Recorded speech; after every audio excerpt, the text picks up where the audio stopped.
Good evening and thank you for joining us for KREM 2 News at 11 tonight. I'm Mark Hanrahan. School board members in Kettle Falls voted tonight to make masks optional for students and staff effective immediately. That decision violates Governor Jay Inslee's mask mandate, and the district could lose out on state funding. New at 11 tonight, KREM 2's Kyle Simchuk takes us inside the board meeting and explains what could happen going forward.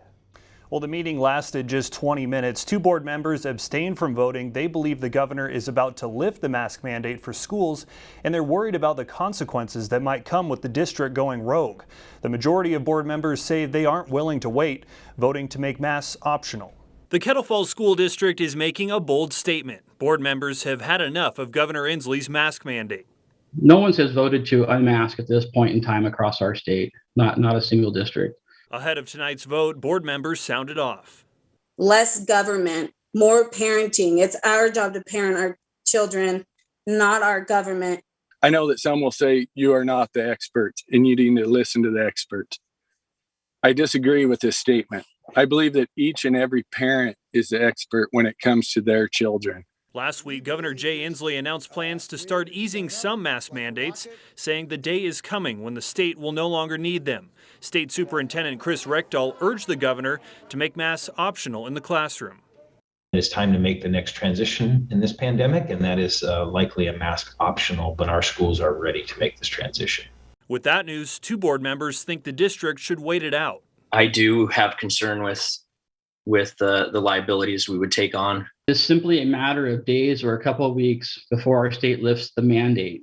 I wish I felt the same, that I was confident in change coming soon. I've heard that for 2 years. In the end, board members voted to make masks optional starting tomorrow. KREM 2 reached out to the state superintendent's office. A spokesperson says districts willfully violating the mandate will get an official notice. If the issue is not corrected within 20 days, the state will withhold a monthly payment and would reduce funding until corrective action is taken. The governor's office provided KREM 2 a statement saying, in part, school board actions do not supersede state laws, which are being applied here using the latest science and best public health practices. And just a few hours ago, we got an email from the Kettle Falls School District saying all schools will be on a 2-hour late start tomorrow morning due to road conditions. In the newsroom, Kyle Simchuk, KREM 2 News. Tonight, the Safe Streets Task Force is asking for the public's help in identifying people involved in a shooting that happened last month. Take a look at your screen right here. In this video, you can see the suspect fire toward a white SUV and then take cover behind that vehicle. The shooting happened back on January 30th in a parking lot on North Pines Road. No one was hurt, but officers need help identifying that suspect. So if you have any information, you're asked to call Crime Check at that number right there at the bottom of your screen. Now to our night beat with a quick look at the day's top stories. The search for an escaped inmate ended right here in Spokane this morning. 29-year-old Joshua Michael Lanter escaped from Coyote Ridge Correctional Facility early this morning. A few hours later, Spokane police received a call of a stolen truck on Sprague. Officers found that vehicle and the suspect then took off but was quickly arrested. He's been booked into the Spokane County Jail on a charge of theft of motor vehicle as well as that outstanding arrest warrant stemming from his escape. Tonight, a house on West 5th Avenue near Palisades Park is considered a total loss after it caught fire today. Crews received that call for the fire at around 4:30 this afternoon. When they arrived, they say they found the house with no one inside. However, Fire District 10 says pets were fleeing the home at the time. Crews are still investigating the cause of that house fire.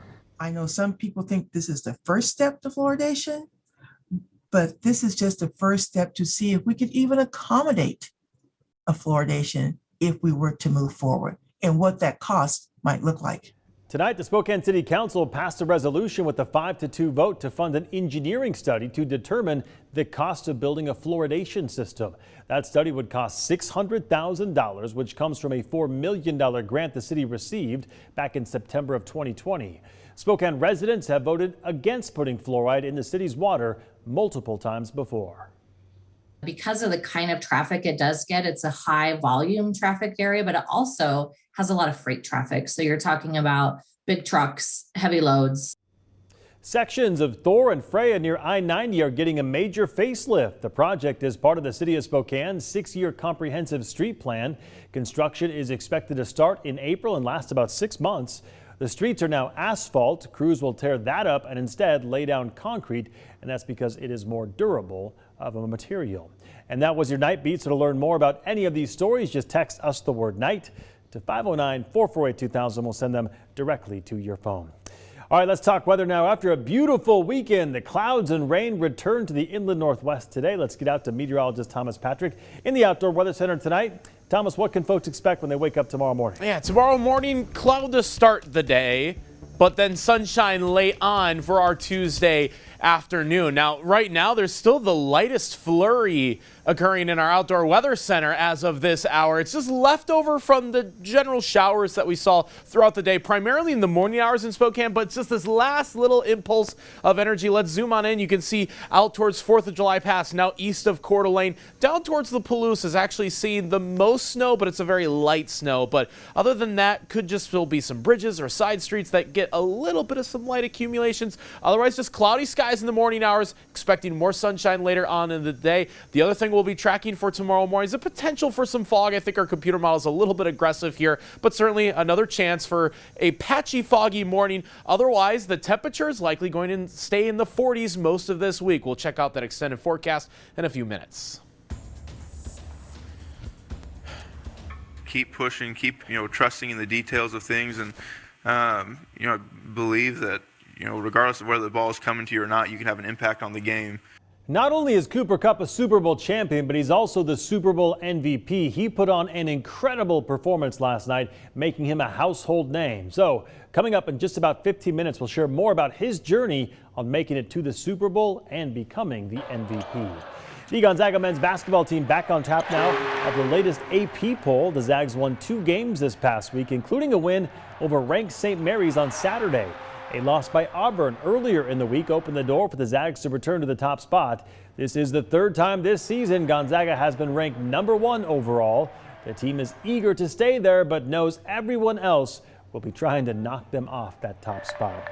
Demolition crews ready to tear down a Bellevue home that was knocked off its foundation by a landslide last month. And that work is slated to start later this week. The city of Seattle reached an agreement with the homeowners who wanted to make sure they could recover some of their belongings first from inside that home. So they'll get some help from the demolition crew in that effort. And in Olympia, a plan to crack down on catalytic converter thefts now one step closer to reality. Lawmakers in the state house passed a bill that would require scrap metal businesses to confirm parts sold to them came from a vehicle registered in the seller's name. It also establishes a program to help local officers with special enforcement of metal theft.